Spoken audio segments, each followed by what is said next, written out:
இந்த நாளிலும் கூட ஒரு அன்னைய தினமாக இருக்கிறபடினாலே ஒரு தாயை பற்றிய ஒரு செய்தியை நாம் எடுத்து அதிலே கர்த்தராகிய இயேசு கிறிஸ்துவுடைய அன்பையும் அவருடைய கிருபையையும் இரக்கத்தையும் நாம் சேர்த்து தியானம் பண்ணுவோம். எனவே இந்த நாளிலும் கூட நான் எடுத்திருக்கிற வேத பகுதி லூக்கா சுவிசேஷம் அவருடைய 7வது அதிகாரம். அதை எடுக்கும் பொழுது லூக்கா சுவிசேஷம் 7வது அதிகாரம் 11ஆம் வசனத்திலிருந்து 17வது வசனங்கள் வரைக்கும் அதை நாம் தியானம் பண்ணுவோமானால் லூக்கா 7:11 17. மறுநாளிலே அவர் நாயின் எனும் ஊருக்கு போனார். அவருடைய சீஷர் அநேகரும் திரளான ஜனங்களும் அவருடனே கூட போனார்கள். அவர் ஊரின் வாசலுக்கு சமீபித்த போது மரித்து போன ஒருவனை அடக்கம் பண்ணும்படி கொண்டு வந்தார்கள். அவன் தன் தாய்க்கு ஒரே மகனாயிருந்தாள், அவளோ கைம்பெண்ணாயிருந்தாள். ஊராரில் வெகு ஜனங்கள் அவளுடனே கூட வந்தார்கள். கர்த்தர் அவளை பார்த்து அவள் மேல் மனதுருகி அழாதே என்று சொல்லி கிட்ட வந்து பாடையை தொட்டார். அதை சுமந்தவர்கள் நின்றார்கள். அப்பொழுது அவர், வாலிபனே எழுந்திரு என்று உனக்கு சொல்லுகிறேன் என்றார். மரித்தவன் எழுந்து உட்கார்ந்து பேசத் தொடங்கினான். அவனை அவன் தாயினிடத்தில் ஒப்புவித்தார்கள். எல்லாரும் பயமடைந்து, மகா தீர்க்கதரிசியானவர் நமக்குள்ளே தோன்றியிருக்கிறார் என்றும் தேவன் தமது ஜனங்களை சந்தித்தார் என்றும் சொல்லி தேவனை மகிமைப்படுத்தினார்கள். இந்த செய்தி யூதேயா தேசம் முழுவதிலும் சுற்றியிருக்கிற திசைகள் யாவற்றிலும் பிரசித்தமாயிற்று. இந்த பாதையினூடாக கர்த்தர் தாமே நம்மை பலப்படுத்தி நம்மோடு கூட இடைப்படுவாராக. இந்த மாதத்துக்கான தெய்வ செய்தி இது. ஒரு சபையிலே நான் ஏற்கனவே பிரசங்கம் பண்ணியிருக்கிறேன். ஆனால் உங்கள் மத்தியிலே இன்னும் அதிகமான வேறொரு செய்திகள் சேர்ந்து பரிசுத்தாவினர் கொடுத்தால் அதை நான் பேசுகிறேன். இங்கே என்னுடைய பிரசங்கத்தினுடைய தலைப்பு 2 ஊர்வலங்கள். ஒரு ஊர்வலம் ஆண்டவராக இயேசு கிறிஸ்துவுக்கு பின்னாக திரளான மக்கள் வந்தார்கள் என்று வாசிக்கிறோம். அவருக்கும் பின்னுக்கு திரளான மக்கள். ஒரு ஊர்வலம், ஒரு வாலிபன் மரித்து போய்விட்டான். அவனை சுமந்து கொண்டு வெகு திரளான ஜனங்கள் அந்த பிரேதத்தை சுமந்து கொண்டு அதுக்கு பின்னாக வெகு திரளான ஜனங்கள் வருகிறார்கள். 2 பக்கமுமே வெகு திரளான ஜனங்கள். இந்த 2 ஊர்வலமும் ஒரு இடத்திலே சந்திக்கிறது. ஊரின் வாசலிலே, ஊருடைய வாசலிலே சந்திக்கிறது. அந்த வாலிபன் அந்த விதவையினுடைய ஒரே பேரான மகன். அவள் ஒரு விதவை என்று சொல்லப்பட்டது. அந்த நாட்களிலே இது மகா துக்கமான ஒரு சம்பவம். ஏனென்று சொன்னால், நம்முடைய நாடுகளிலே, கிழக்கத்திய நாடுகளிலே விதவைகள், அதுவும் இளம் விதவைகளுக்கு பாதுகாப்பே இல்லை, அப்படித்தான் சொல்ல முடியும். கணவன் தான் அவருடைய பாதுகாப்பு. மேற்கத்திய நாடுகளிலே பரவாயில்லை. அதாவது இரவு 12 மணிக்கும் 1 மணி இரவுக்கும் பெண்கள் வேலை முடிஞ்சு போகலாம் தனியாக. இங்கே பாதுகாப்பு இருக்கு. அங்க 1-2 அப்படி இருந்தாலும் ஆனால் முழு பாதுகாப்பு இருக்கிறது.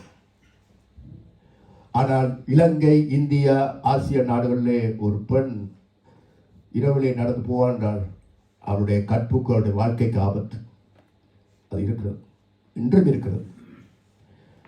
இளம் விதவைகளை விட்டு வைக்க மாட்டார்கள். நாய்கள் இருக்கிறது பச்சிக்கிறதுக்கு, வீடு தேடி போறதுக்கு இருக்கிறார். தனியாக யாராவது இருந்தால், பெண்கள் இருந்தால் பின்னுக்கு கணக்கிறதுக்கு இருக்கிறார்கள். சும்மா டெலிபோன் அடிச்சு கேட்டு இருக்கிறது மக்கள் இருக்கிறார்கள். சும்மா ஏதாவது ஒன்றை கதைச்சு சோதனைக்குட்படுத்தி விழுத்துறதுக்கு மக்கள் இருக்கிறார்கள். பொல்லாத மக்கள் வாழ்கிற காலம். ஆனால் இங்கே நாங்கள் பார்க்கிறோம், ஒரு விதவை தன்னுடைய கணவனை கொஞ்சம் காட்டு முன்னுக்கு தான் இழந்து போயிட்டார். நம்பி இருந்த கணவன், சிவர் போன்றிருந்த கணவன், தன் வீட்டுக்கு உழைத்து பணத்தை தந்து காப்பாற்றி கொண்டு வந்த போஷித்த ஒரு கணவன் மரித்து போயிட்டார். இன்னொரு திருமணத்தை நோக்கி இவள் ஓடவில்லை. ஒன்றோடு ஒன்றாக ஒருவேளை அந்த கணவன் ஒரு அன்பான கணவனாக இருந்திருக்கலாம்.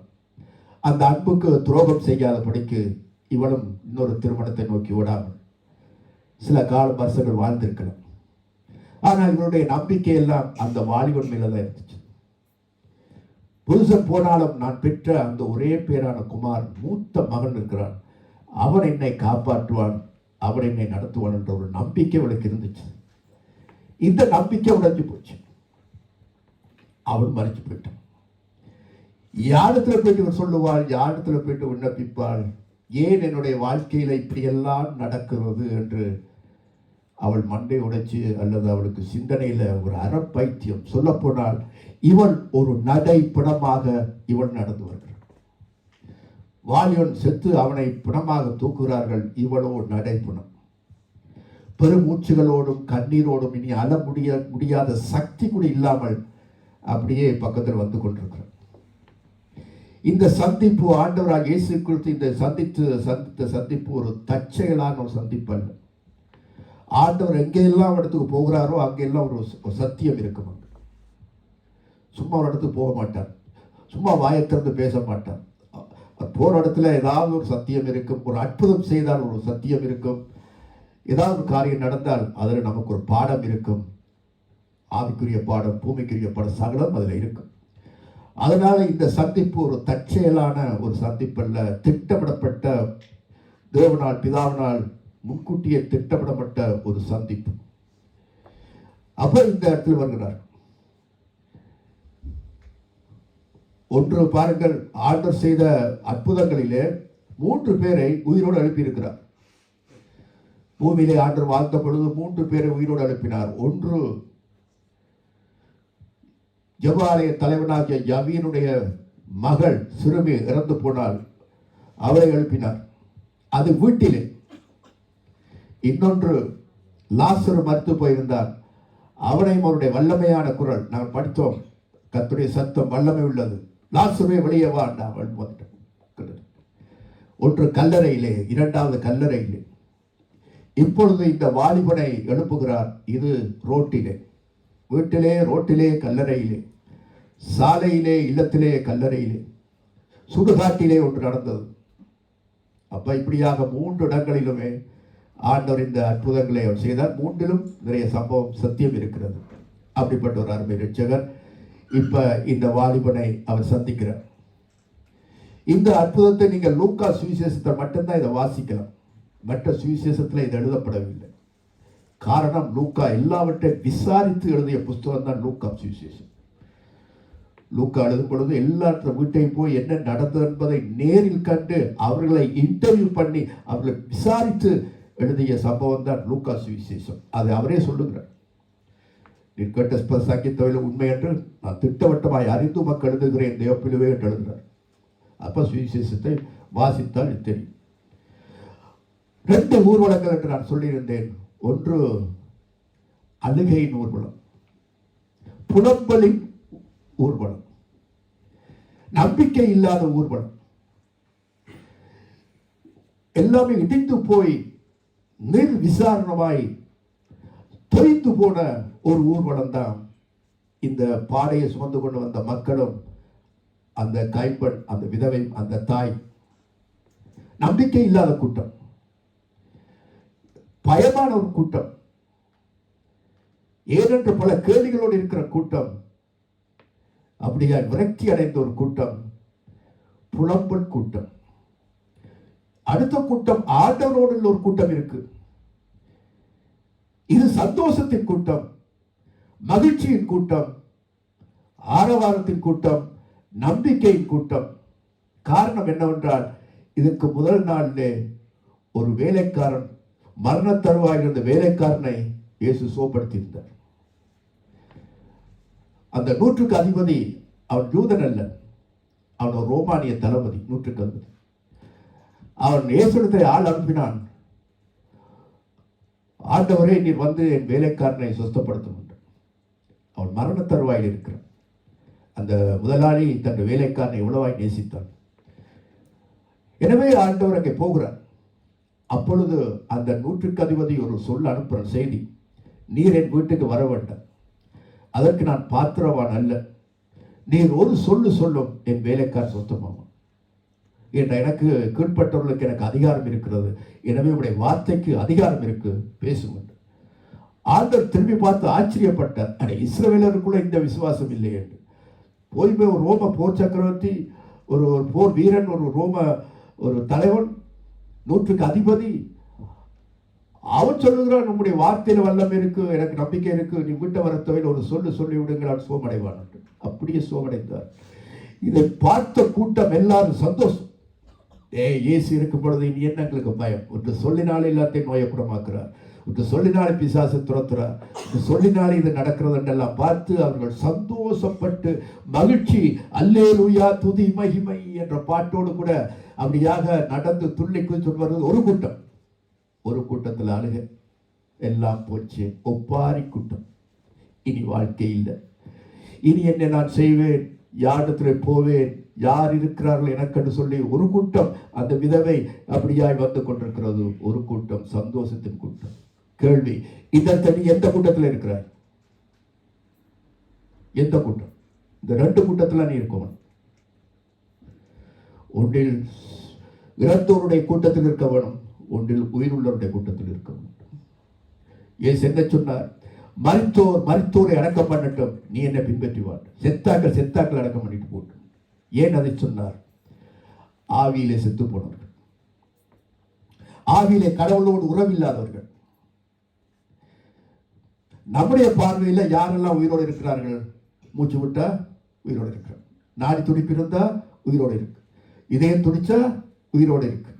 ஆனா கடவுள் யாரை உயிரோடு இருக்கிறார், யார் செத்தோர் தேவனுடைய பார்வை என்ன? வேதம் சொல்லுகிறது, அக்கிரமங்களினாலும் பாவங்களினாலும் மரித்தவர்களாக இருந்த உங்களை கிறிஸ்துவோடு உயிர்ப்பித்தார். எபேசியர் 2:1 வாசிக்கிறோம். பாவத்திலே வாழ்வாயானால், நீ கிறிஸ்தவனா இருந்தாலும் சரி, நீ கிறிஸ்தவ அல்ல இருந்தாலும் சரி, அக்கிரமம் பாவம் வாழ்க்கை இருக்குமானால் யூ ஆர் டெட், நீ செத்து போடும். தேவனோடு உறவு இருக்காது. பாவத்தின் சம்பளம் மரணம். கடவுளுக்கு உனக்கு உறவு இருக்காது. கடவுளுக்கு உனக்கு உறவு இல்லாவிட்டால் அதுதான் மரணம். ஆதாம் பாவம் செய்தார், கீழ்ப்படியாமல் போனார், விளக்கிய வெளிச்சத்தின் கனியை அவர் புசித்தார். என்ன நடந்தது? ஆண்டவர் சொல்லியிருந்தார், இதை புசிக்கும் நாளில் நீ சாகவே சாவாய், நீ சாவாய். ஆனால் சாப்பிட்டார்கள், செத்து போனார்களா? நம்முடைய பார்வையில் இல்ல. 965 ஆண்டுகள் வாழ்ந்தார் தொடர்ந்து. ஆனால் கடவுளோடு உறவு கட், ஆவியில செத்து போச்சு, மரணம். அப்படி நீ ஒரு பாவத்தில் வாழ்ந்து ஆவியில உயிர்ப்பிக்கப்படாமல் கர்த்தரோடு உறவில்லாமல் இந்த சபையில கூட நீ இருக்கலாம், நீங்க எல்லாம் செய்யலாம், காரியம் செய்யலாம், கடவுளோடு உறவு இருக்காது. நீ மருத்துவர் கூட்டம். மருத்துவர் கூட்டம் என்று சொன்னா உனக்குள்ள உண்மையான மகிழ்ச்சி சந்தோஷம் இருக்காது. நீ சும்மா புலம்பலின் கூட்டம் தான். அது மட்டுமல்ல, ஆண்டவருடைய பார்வையில யார் மரித்தோர்கள்? ஆண்டவர் என்ன சொல்லியிருக்கிறார்? உங்கள் நினைவுகள் என் நினைவுகள் அல்ல, உங்கள் சிந்தனைகள் என் சிந்தனைகள் அல்ல, உங்கள் வழிகள் என் வழிகள் அல்ல. வானத்துக்கு பூமிக்கு எவ்வளவு தூரமோ அவ்வளவு தூரம் உங்களுடைய நினைவும் என்னுடைய நினைவும் இருக்கு, உங்களுடைய வழிகளும் என் வழிகளும் இருக்கு. மனுஷன் பார்க்கிற விதமாய் நான் பாரேன். மனுஷன் முகத்தை பார்ப்பான், நானும் இருதயத்தை பார்க்கிற கர்த்தர். நான் உங்களை போல பார்க்கிறாள் இல்லை, நான் உங்களை போல இருக்கிறல்ல. எந்த பார்வையும் எந்த சிந்தனைகளும் என்னுடைய பார்வையெல்லாம் வேறுன்னு சொல்றார். அப்போ பாவத்தில் வாழுகிறவர்கள் மறுச்சார்ந்தவர்கள். 2வது வேத வாக்கியம் சொல்லுகிறது, சுகபோகமாய் வாழுகிறவள் உயிரோடே செத்தவள். சுகபோகமாய் வாழுகிறவர்கள் உயிரோடே செத்தவள் என்று வேத தீமோத்தேயு சுகபோகமாய் சிற்றின்பங்களிலே வாழுகிறவர்கள். இன்றைக்கு நீ சிற்றின்பங்களிலே வாழ்ந்து கொண்டிருக்கலாம்.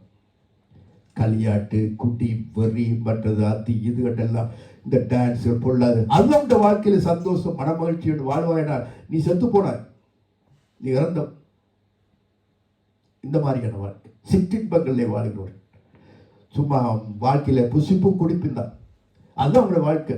எதை தேடுவோம், எண்ணத்தை புசிப்போம், எண்ணத்தை குடிப்போம், எண்ணத்தை கட்டுவோம், எண்ணத்தை இடிப்போம், எதை வாங்குவோம், விற்போம் என்று உலக காரியங்களிலே உல்லாசமாக வாழுகிற சிற்றின்பங்களே பிரியமாயிருக்கிறவர்கள் உயிரோடே செத்தவர்கள். இது ஆண்டவருடைய பார்வையில். இப்போ ஆண்டவர் பார்க்கிற, நீ செத்து போயிட்ட, நீ அந்த மரண ஊர்வலத்தில் நீயும் இருக்கிறாய். உன்னுடைய வாழ்க்கை புலம்பல் தான். உண்மையான மகிழ்ச்சியும் இல்லை, சந்தோஷமும் இல்லை, நல்ல மகிழ்ச்சி நம்பிக்கையும் இல்லை உன்னிடத்துல. 3வது கட்டத்திலே ஆண்டவர் சொல்லுகிறார் பாருங்கள், ஒரு சபைக்கு சொல்லுகிறார், நீ உயிருள்ளவன் என்று பேரெடுத்தும் செத்தவனாயிருக்கிறாய்.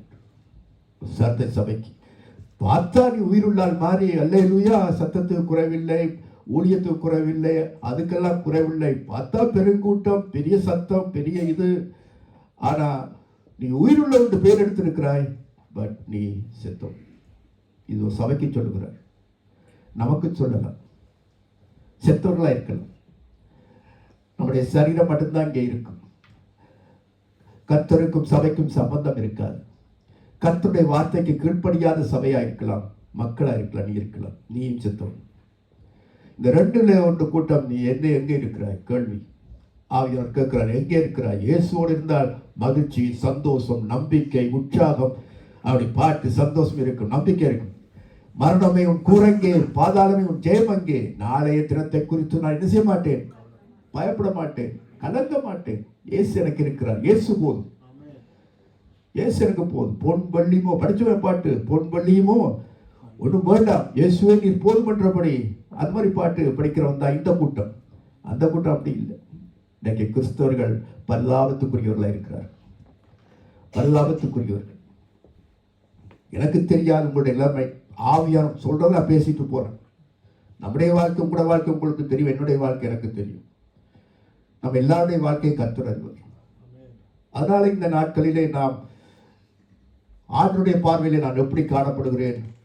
ஜெபத்தில், வேத வாசிப்புல நான் அவரோட ஐக்கியப்பட்டு உயிரோடு இருக்கிறேனா, அல்லது பைபிளுக்கும் கர்த்தருடைய வசனத்துக்கும் ஜெபத்துக்கு எனக்கு சம்பந்தம் இல்லையா?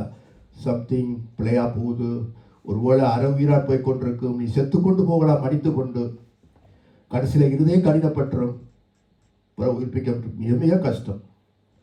எனவே சிந்திப்போம். இப்பொழுது பாருங்கள், ஆண்டவராகிய இயேசு கிறிஸ்து வருகிறார். வந்தோன்னு பார்க்கிறார். முதலாவது சந்திப்பு மரணமும் ஜீவனும் சந்திக்கும். ஆண்டவராகிய இயேசு கிறிஸ்து ஜீவாதிபதி. அவரிடத்துல ஜீவன் இருந்தது. அவரே சொன்னார், அதாவது என்னுடைய ஜீவனை நான் கொடுக்கவும் அதை எடுக்கவும் எனக்கு அதிகாரம் இருக்கின்றது. அப்படியாக மனுஷகுமாரன் ஜீவன் கொடுக்கவும் அந்த ஜீவன் பரிபூர்ணப்படவும் நான் வந்தேன் என்றார். அந்தபடியாக அவர் என்ன சார்? ஜீவாதிபதி, ஜீவனுக்கெல்லாம் அதிபதியானவர் நிற்கிறார். மற்ற பக்கத்திலே மரணம் நிற்கிறது. இப்போ மரணமும் ஜீவனும் சந்திக்குது. மரணமும் ஜீவனும் சந்திக்குது. அந்த சந்திக்கும் பொழுது இப்போ ஆண்டவர் அதை காட்டப் போகிறார். எனக்கு மரணத்தின் மேல் அதிகாரம் இருக்கு என்பதை ஜனங்கள் எல்லாரும் அறியும்படியாக. வியாதி, அது இது பிரச்சனைக்கு மட்டுமல்ல, மரணத்தின் மீதும் எனக்கு அதிகாரம் இருக்குன்னு சொல்லி அந்த வாலிபனிடத்துல போயிட்டு அந்த பாடையை தொட்டார். வாலிபனே எழுந்துறான். வார்த்தையில வல்லமை இருக்கு. எழுப்பிட்டான். இன்னும் சொல்ல போனால் அந்த விதவைக்கு அந்த வாலிபன் ஒரே பேரானவர். இயேசு கிறிஸ்து பிதாவுக்கு ஒரே பேரானவர். ரெண்டு ஒரே பேரானவர் சந்திக்கிறார். ரெண்டு பேரும் ஒரே பேரானவர். இந்த ஒரே பேரானவர் குறித்து நீங்க பார்க்கும் பொழுது வேதத்தில் சொல்லப்பட்டிருக்கிறது பாருங்கள். எரேமியா 6:26 வாசிக்கும் பொழுது இந்த ஒரே பேரானவர் குறித்து என்ன சொல்லுகிறார் என்று பாருங்கள். வாசிங்கள். எரேமியா 6:26. எரேமியா says, என் ஜனமாகிய குமாரத்தியே, நீ இரட்டை கட்டிக்கொண்டு சாம்பலிலே புரண்டு ஒரே புத்திரனுக்காக துக்கிக்கிறது போல மனம் கசந்து புலம்பு. பாலாக்கிறவன் சடுதியாய் நம்மேல் வருவான். சகரியா 12:10 என்ன சொல்றார் பாருங்க. சகரியா 12:10. சகரியா 12:10. நான் தாவீது குடும்பத்தாரின் மேலும், நான் தாவீதின் குடும்பத்தார் மேலும், எருசலேம் குடிகள் மேலும், எருசலேமின் குடிகள் மேலும் கிருபையின் ஆவியையும், கிருபையின் ஆவியையும், விண்ணப்பங்களின் ஆவியையும் ஊற்றுவேன். அப்பொழுது அவர்கள் தாங்கள் குத்தின என்னை நோக்கி பார்த்து, ஒருவன் தன் ஒரே பேரானவனுக்காக புலம்புகிறது போல எனக்காக புலம்பி, ஒருவன் தன் தலைச்சன் பிள்ளைக்காக துக்கிக்கிறது போல எனக்காக மனக்கசந்து துக்கிப்பார்கள். பாத்தீங்களா? இன்னும் பல வசனங்கள் இருக்கு. ஒருவன், அதாவது நான் அந்த நாட்களிலே ஆண்டவரத்தில் கேட்பார்கள் வந்து, ஆண்டவர் திரும்பி இந்த பூமிக்கு வரும் பொழுது இந்த யூதர்கள், இஸ்ரேல் மக்கள் கேட்பார்கள், உங்களுடைய கையில் இருக்கிற காயமே, இந்த காயத்தை கேட்பார்கள். இந்த சம்பவம் அதில் குறிக்கிறது. அப்ப இயேசு சொல்வாராம், இது என்னுடைய சிநேகிதருடைய வீட்டிலே நடந்தது என்று. யாரும் உங்களோட வீட்டில் தான், நீங்க தான் என்ன சிலுவையில் அறிஞ்சு. நான் 2019 உங்க இடத்துல வந்தேன். அற்புத அடையாளங்கள் மூலமாக நான் நிரூபித்து காட்டினேன். உங்களோட முற்பிதாக்களுக்கு எல்லாருக்கும் செய்தேன். ஆனால் அவர்களோ எங்களுக்கு இது வேண்டாம், நீ வேண்டாம், இதில் வார சாபத்தை எங்களுக்கு வரட்டும் என்று சொல்லி சாபத்தை தலையில் வாங்கி என்ன கொண்டு போய் சிலுவையில் அறைந்தார்கள். நீங்கள் தான். அதை கேட்ட உடனே இஸ்ரேல் மக்கள் நடக்க போ சம்பவம். ஒரு தலைச்சன் பிள்ளையை ஒருவன் இழந்து எப்படி அழுது துப்பிப்பானோ அப்படி அழுது புலம்புவார்கள். ஐயோ, உங்களுக்கு நாங்கள் இப்படி செஞ்சிட்டோம். அப்போ ஒரு துக்கத்துடைய அதி உச்ச துக்கம் எதென்றால், ஒரு மனுஷனுடைய துக்கத்துடைய அதி உச்ச துக்கம் இருக்கு. ஒரு மனுஷனுடைய வாழ்க்கையில அதி உச்ச கட்டம், அவனால் தாங்க முடியாது என்ற கட்டத்தில் ஒரு துக்கம் இருக்கு. தன்னுடைய தலைப்பிள்ளையை பறி கொடுக்கணும். தலைப்பிள்ளை வீட்டடைச்சு காசு எடுத்துட்டு போறது அவனுக்கு அவ்வளவு துக்கம் இல்லை. ஒரு வியாதி வந்து அவனுக்கு இருந்து போறது துக்கம் இல்லை அவ்வளவு. தான் பெற்ற அந்த முதல் பிள்ளையை மரணம் கவ்விக்கொள்ளும் பொழுது அதை போல அவனுக்கு ஒரு துக்கம். அந்த ஒரே பேர், 2-3 பிள்ளைகள் இருந்தாலும் ஆறுதல் அடையலாம். ஒரே பிள்ளை, அந்த ஒரே பேரான அந்த பிள்ளையை எவன் இழக்கிறானோ இந்த குடும்பம், அவனால் அதை தாங்கிக் கொள்ள முடியாது. எனவேதான் பிதாவானவர் தன்னுடைய ஒரே பேரான குமாரனை இந்த உலக தந்தருளை நம்மளை அன்பு கூர்ந்தாராம். அவரை விசுவாசிக்கிறவன் கெட்டு போகாமல் நித்திய ஜீவனை அடைபடி சிலுவையிலே நமக்காக ஒப்பு கொடுத்தார் என்றால் அந்த நேரம் அவருடைய உள்ள எவ்வளவு உடைஞ்சிருக்கும் பார்த்தியா. அவமானப்படுத்தும் பொழுது, துப்பப்படும் பொழுது, சிலுவையில் அறையப்படும் பொழுது, பிதாவை ஏனினை கைவிட்டு நின்ற கதறும் பொழுது, எல்லாருமே அவரை பரியாசம் பண்ணும் பொழுது சிந்தித்துப்பார். பிதாவுடைய உள்ளம் எவ்வளவு உடைந்திருக்கும். கடவுளுடைய உள்ளம்,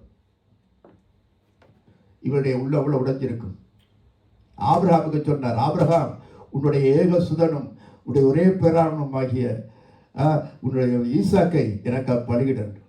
ஆபிரகாமுக்கு எப்படி இருந்திருக்கும். உடைஞ்சே போயிட்டார். வாழ்க்கையில் நொறுக்கப்பட்டு கொண்டு போயிட்டார். இனி வாழ்க்கையில் அவர் கொண்டுமே இல்லை.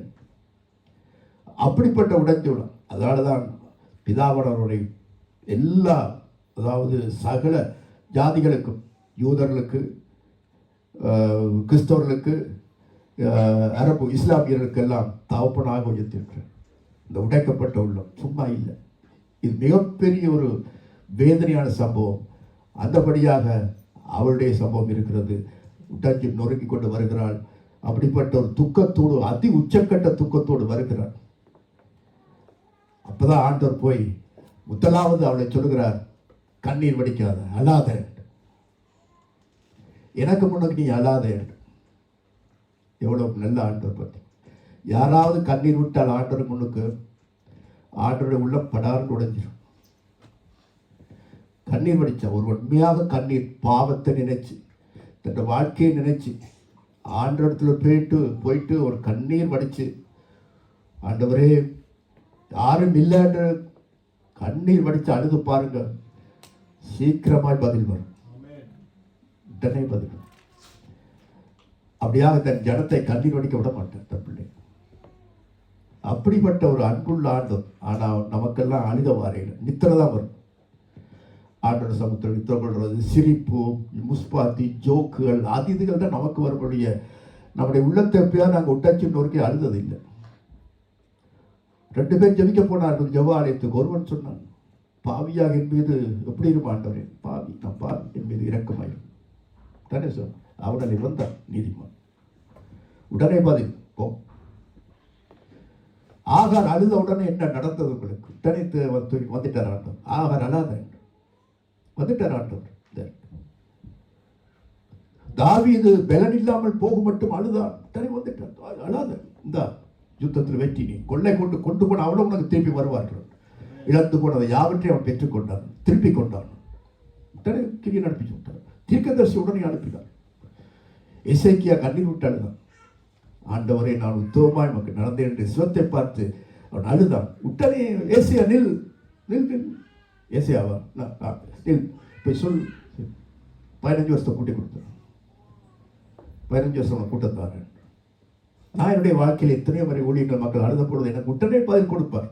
உடனே வரும் பதில், உடனே பதில். நான் அறிஞ்சிருக்கிறேன். இது நான் சொல்ற பாக்கியம் உண்மையான அனுபவித்த வசனத்தான் பேசுறேன். நான் அனுபவித்த அனுபவத்தை இன்றைக்கு அனுபவிக்கிறேன். உடனே அந்த ஆண்டோடைய பதிலை பார்த்தா, இப்படி ஒரு நேச தவப்பன் ஒரு ஆண்டவர் இருக்கிறத குறித்து நாங்கள் பெருமைப்படுவோம், வாழ்த்துவோம்.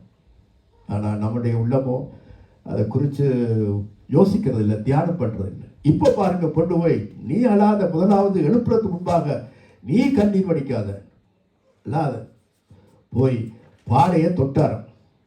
இந்த பாடையை தொடுறது சும்மா காரியம் இல்லை. பாருங்கள், எண்ணாகமம் 19ஆம் அதிகாரம் 11ஆம் வசனத்தை வாசிச்சு பாருங்கள். எண்ணாகமம் 19:11. செத்து போனவனுடைய பிரேதத்தை தொட்டவன் செத்து போனவனுடைய பிரேதத்தை தொட்டவன் 7 நாள் தீட்டுப்பட்டிருப்பான். 7 நாள் தீட்டுப்பட்டிருப்பான். இது இது ஒரு ஆண்டோட நியாயப்பிரமாணம். செத்து போனவனுடைய பொடியை அல்லது அவனுடைய இடத்தை தொட்டவன் என்னத்தை புரிவித்தது? 11. செத்து போனவனுடைய பிரேதத்தை தொட்டவன் 7 நாள் தீட்டுப்பட்டிருப்பான். அவனையும் சரி, அந்த பாடையும் சரி, எல்லாம் உண்டு. அது தொட்டா 7 நாள் தீட்டு. அப்ப இவர் போய் தொட்டுட்டார். ஏன் தொட்டார்? இதெல்லாம் நமக்கு சத்தியம் இருக்கு. எனவேதான் வேத வாக்கியம் சொல்லுகிறது, பாவம் இல்லாத அவரை நமக்காக பாவமாக்கினார். சிலுவையிலே அந்த பாவத்தை தொட்டார், நம்முடைய பாவத்தை தொட்டார், பாவத்தை எடுத்துக்கொண்டார். இப்ப அந்த தீட்டை எடுத்துக்கொள்றார். அவனுக்காக நான் தீட்டுப்பட்டாலும் பரவாயில்லை, இவனை உயிரோடு அனுப்புறான். அதே போல் தான் இன்றைக்கு உன்னுடைய பாவத்தை நாங்கள் மறிக்கக்கூடாது என்பதற்காக சிலுவையில் நம்முடைய பாவத்தை தொட்டார், நம்மை ஏற்றுக்கொண்டார். இதைத்தான் வேத வாக்கியம் சொல்லுகிறோம். நமக்காக அவர் அடிக்கப்பட்டார், நம்முடைய பாவங்களை ஏற்ற, நம்முடைய அக்கிரமங்களை சுமந்தார். அதான் சிலுவையில் அவர் மறித்தார். அதுதான் கர்த்தருடைய பந்தி. இல்லாவிட்டால் அவர் பரிசுத்தர். ஐயோ, நான் பாவத்தை தொட மாட்டேன். பாவிகளோடு உட்கார்ந்து, இவர் பாவிகளுடைய நேசர் என்று பேர் வைத்தார்கள். த ஃப்ரெண்ட் ஆஃப் சினர்ஸ், பாவிகளுடைய நண்பன். இவர் அங்கதான் போகிறார். ஆயக்காரனோடு பாவிகளோடு தான் அவருக்கு சம்பந்தம் இருக்கு, எங்களை பூலாக்களோடு சம்பந்தம் இல்லை என்று பரிசேயர்கள் சௌசியர்கள் குற்றம் சாட்டினார். நீங்க ஏதாவது சொல்லிட்டு போகிறார். அவரோட அதைத்தான் தொட்டார், அவரோட பழகினார். கடைசியில நம்முடைய எல்லாற்ற பாவத்தை தொட்டு விட்டார். இப்படிப்பட்ட அருமை ரட்சகருக்கு நீங்க என்ன செலுத்த போறீங்க? என்ன கொடுக்க போறீங்க? என்னத்தை நீங்க செலுத்த போறீங்க? என்ன செலுத்தலாம்? காசா, பணமா, பொருளா, வீடா, வாசலா, என்ன செலுத்த போறேன்? உன் பிள்ளையார் என்னை நானே அர்ப்பணிக்கிறேன். என் வாழ்க்கையை உமக்காக அர்ப்பணிக்கிறேன். வாழ்நாள் முழுக்க ஒரு நன்றி உள்ள நாயை போல, ஒரு நன்றி உள்ள ஒரு மனுஷனாக, ஒரு அடிமையாக நான் உமக்கு நான் சேவை செய்யணும் ஆண்டவர் என்று நீ ஒப்பு கொடுத்தாலோ, நல்ல ஒப்பு கொடுத்தார். சிந்திச்சுப்பார். ஏசாயா 53:5-6 வாசித்து பாருங்கள். ஏசாயா 53:5-6 வாசியுங்கள். நம்முடைய மீறுதல்களின் நிமித்தம் அவர் காயப்பட்டு, நம்முடைய அக்கிரமங்கள் நிமித்தம் அவர் நொறுக்கப்பட்டார். நமக்கு சமாதானத்தை உண்டுபடும் ஆக்கினை அவர் மேல் வந்தது, அவருடைய தன்முலால் குணமாகிறோம். அல்லேலூயா.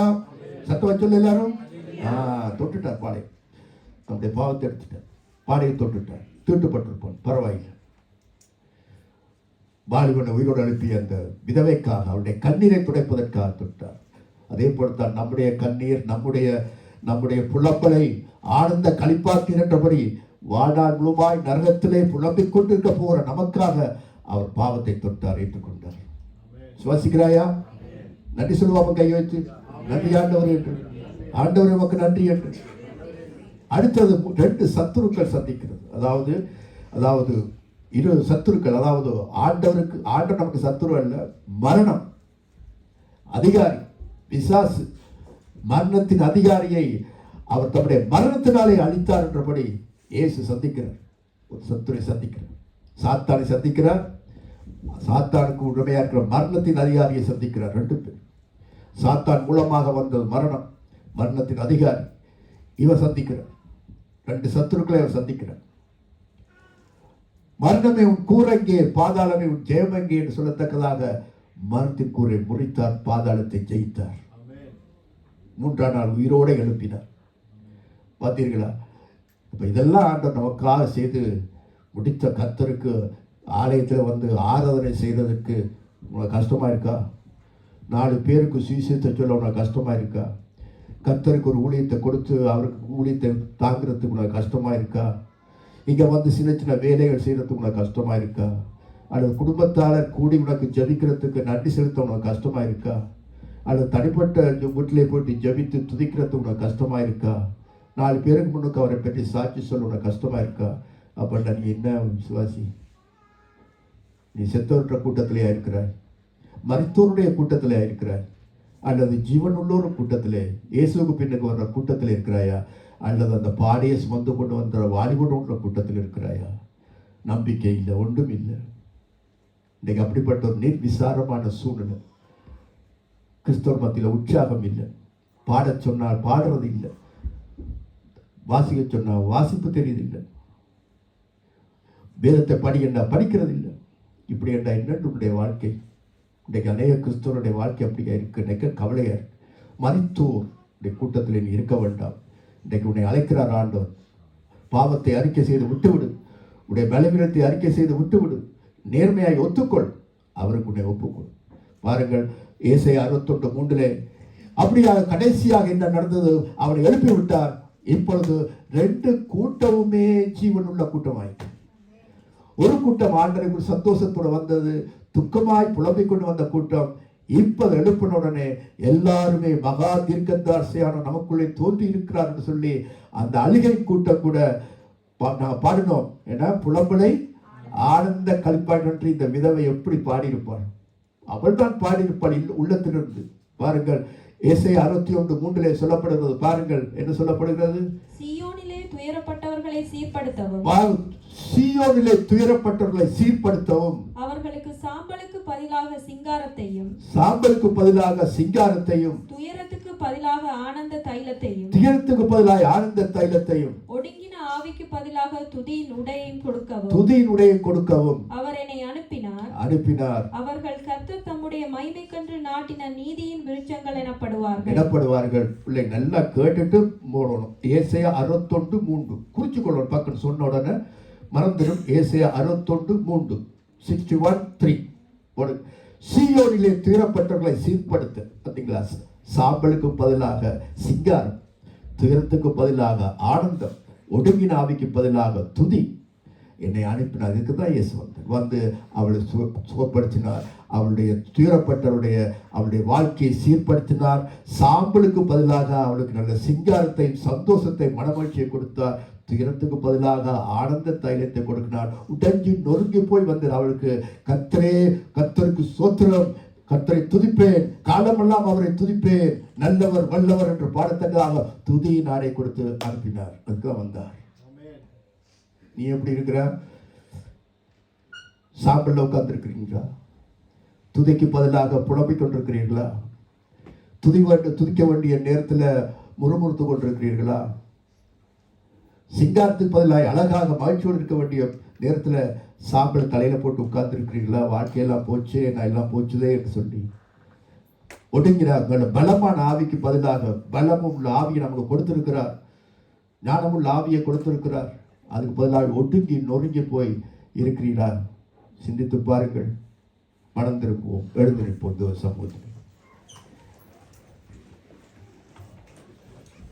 சமூகத்தில் எழுந்திருப்போம்.